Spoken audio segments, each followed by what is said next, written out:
একজন পরগামী সারওয়ার ফারুকী তার মতো ব্যক্তি ওই উপদেষ্টা পরিষদের সদস্য হতে পেরেছে।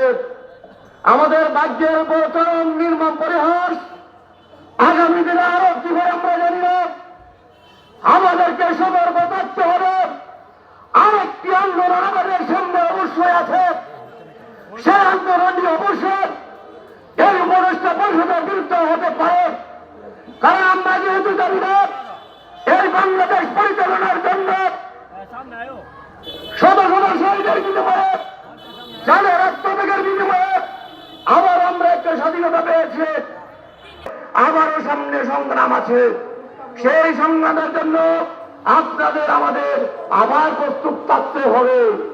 যদি ভাগ্যবশত সংগ্রাম না করতে হয়, আবার ভোটের সংগ্রাম সামনে আছে। ভোটের সংগ্রামে আমরা যখন লিপ্ত হব তখন আমাদেরকে সতর্ক অবস্থায় অবস্থান করতে হবে। ভোট চাইতে গেলে জনগণের কাছে সঠিক ভালো চরিত্রের লোক গঠন করতে হবে।